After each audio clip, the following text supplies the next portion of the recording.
विष्णु भगवान ने जब मैया से प्रार्थना करी तो उन्होंने एकदम अट्टहास किया महाराज, अट्टहास किया और तिरछी नजर से मंद मंद मुस्कान से मैया ने मधु के टब की तरफ देखा। असुर तो थे इतने में लड्डू हो गए। जगदम्बा है, वो जानती हैं असुरों की वीकनेस क्या है, कमजोरी क्या होती महाराज। दो चीजें इनके सामने आ जाएं तो ये फट से पिलपिले हो जाते महाराज। एक तो पैसा और एक स्त्री महाराज, कंचन और कामिनी, ये दो चीजें कमजोरी होती है असुरों की। इनकी जिंदगी जो होती है ना, दो चीजों के आसपास ही खत्म होती है महाराज। इससे आगे की यात्रा इनके बस की नहीं होती है। ये दो में ही अपनी जिंदगी को डिस्ट्रॉय कर लेते हैं, कंचन और कामनी। पैसा कमाएंगे, फिर पैसा कमा करके औरतों के विलास में उसको खर्च करेंगे महाराज। कंचन और काम, ये दो चीजें असुरों की कमजोरी होती है। इन दो चीजों के लिए कुछ भी कर सकते हैं महाराज। दौलत के लिए और औरत के लिए इनसे कुछ भी करवा लो महाराज। गलत से गलत, अन्याय से अन्याय, भ्रष्टाचार से भ्रष्टाचार, जो चाहो सब करने को तैयार, दो के लिए बस। तो अब जगदम्बा है, वो तो सब जानती ही है, क्योंकि आइटम ही सब उन्नी फिटिंग करी महाराज सबके अंदर। किसके अंदर कहाँ क्या कैसे कार्य करता है, ये मैया से तो छिपा हुआ है ही नहीं। इसलिए उन्होंने असुरों को मोहित करने के लिए इस तरह से देखा, तिरछी नजर, मुस्कुराते हुए। इतने में तो बस काम खत्म असुरों में।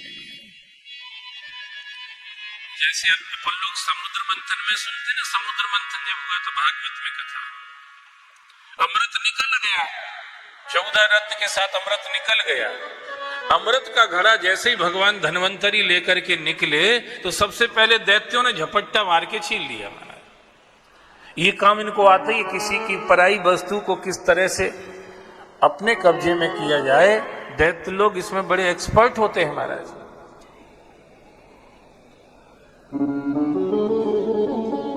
ये मोहन के तो नहीं होते, पर मोहन मंत्र इनको बहुत आते हैं। इसलिए अपनी बातों से किसी को लुभा लेते, बातों में लुभा लेते, और बातों में आकर के आदमी मोहित हो जाता है और फिर सब कुछ करने को तैयार हो जाता है।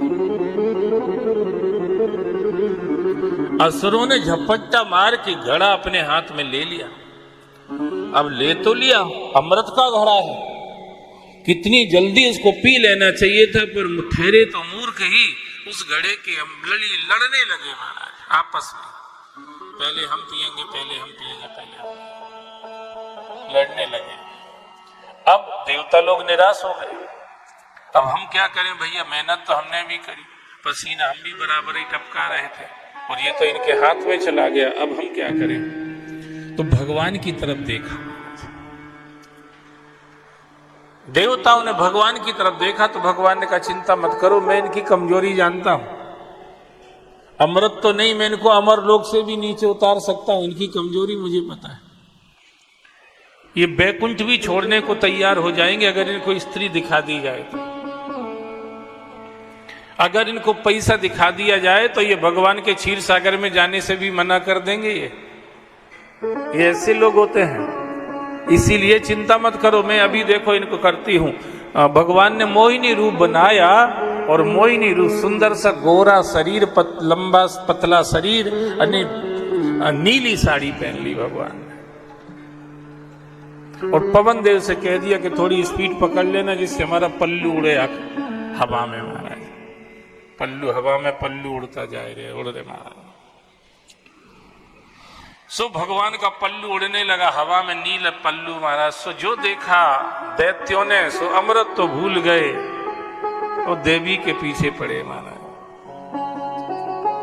भगवान ने कहा भी सही, देखो मैं स्त्री हूं और स्त्री पर कभी भरोसा नहीं करना चाहिए, इसलिए तुम समझ लो पहले इस बात को, मेरे ऊपर भरोसा मत करो।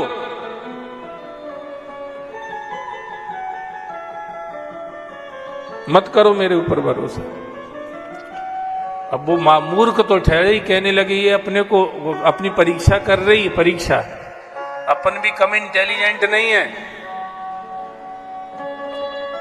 कहा देवी हम सब तुम्हारी बातें समझ रहे, हम दोनों हाथ उठा के कह सकते हमें तुम्हारे ऊपर पूरा भरोसा है, बोलो।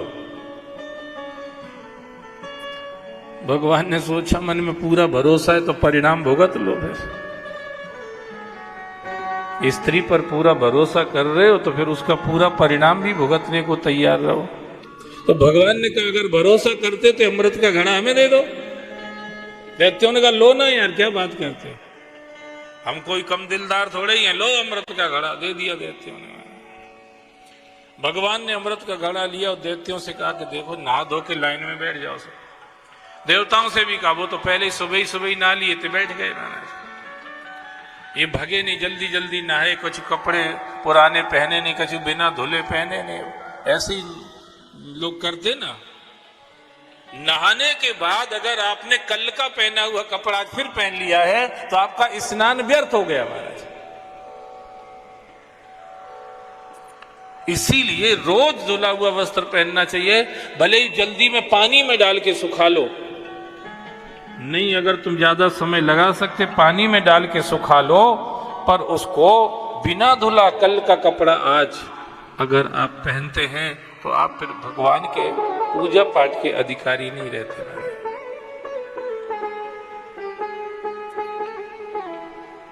अब आप बताइए, जो जीन्स पहनने वाले हैं, ये जीन्स कितने दिन में धुलता है हमारा? अब ये जीन्स वाले भी मंदिर में चले जाते हैं और वहां की पवित्रता धूमिल होती है। एक बहुत प्रसिद्ध कथाकार हैं अपने क्षेत्र के, पंडित कमल किशोर जी नागर, सब लोग उनका नाम जानते हैं। कोई थोड़ा सा भी कथा प्रेमी है तो उनका नाम जरूर जानता है, पंडित कमल किशोर जी नागर। उनने नियम बना रखा है, वो अपनी व्यासपीठ पर किसी भी पेंट पहनने वाले को वहां नहीं चढ़ने देते ऊपर।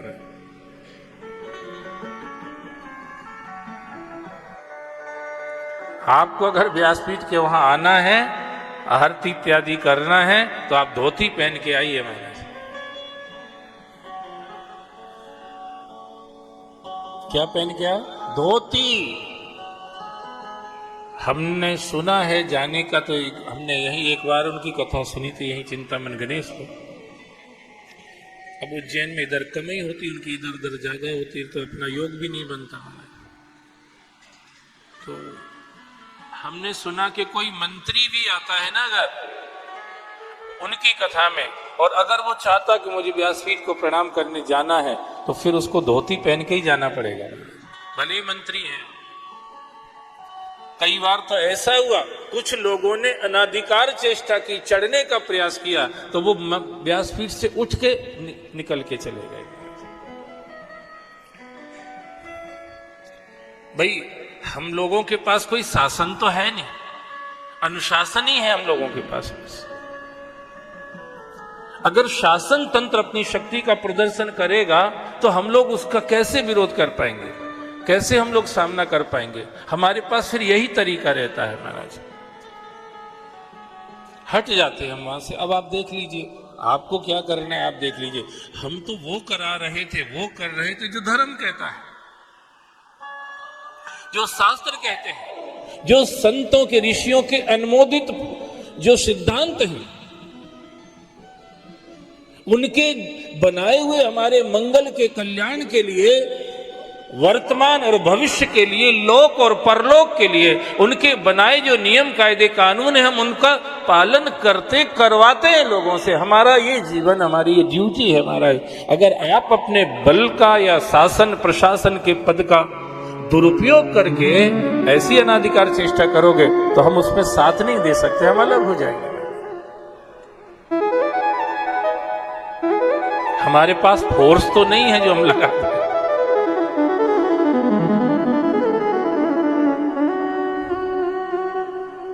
तो पर बात यह है, आप नहीं अगर हमको मानने को तैयार, हमारी बात मानने को तैयार आप नहीं है, तो हम आपकी कैसे मान ले? क्योंकि हम तो शास्त्रगत कर रहे हैं, आप मन की कर रहे हैं हमारे से।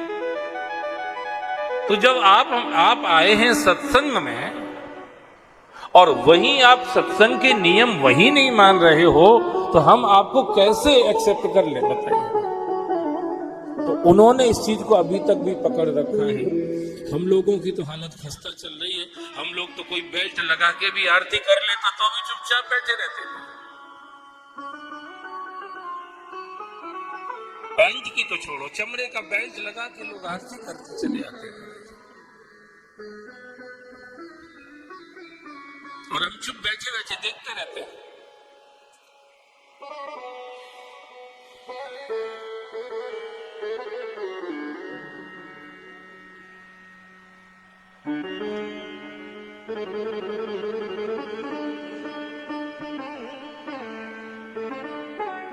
तो भगवान ने असुरों को ऐसे कहा नहा के आओ, तो ऐसे ही नहाए, क्या नहाएंगे? असुरों का नहाना और ऋषियों के नहाने में बहुत अंतर होता है। साधारण आदमी का स्नान और भक्त का स्नान बहुत अंतर होता है।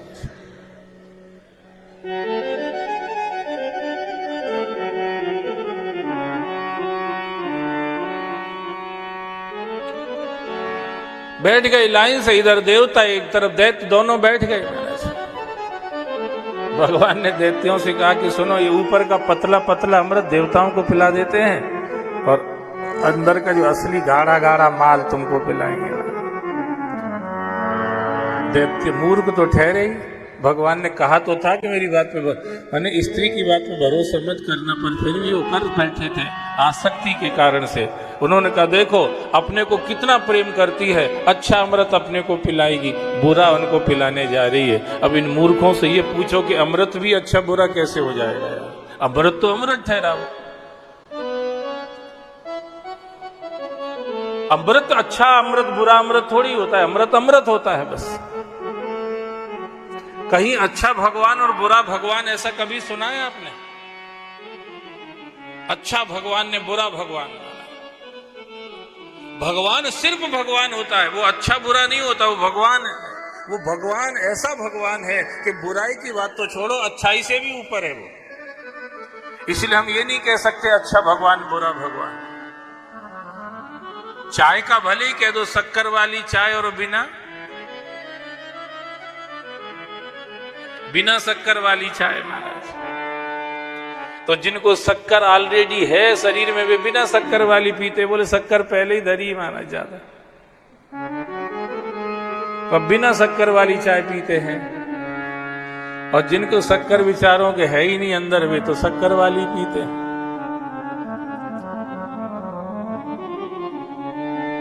पर भगवान भगवान है, अच्छा भगवान बुरा भगवान नहीं होता है। अमृत अमृत है, अच्छा अमृत और बुरा अमृत नहीं होता है। पर दैत्य लोग भला क्या जाने इन चीजों को, इसलिए उन्होंने भगवान की बात पर भरोसा कर लिया और भगवान देवताओं को अमृत पिलाने लगे। ये दैत्यों की कमजोरी होती है। उनके सामने स्त्री लिए जाओ, उनके सामने पैसा लिए जाओ, फिर काय में भी यहां करा लो महाराज। ये जो रिश्वत चलती है ना दुनिया में, रिश्वत, पैसा दो और काम कराओ महाराज, ये यही तो है सब, और क्या है? पैसा देके आदमी, पैसा लेके आदमी ईमान बेच देता है महाराज। रिश्वत यही है। ये आसुरी लोगों का व्यापार है।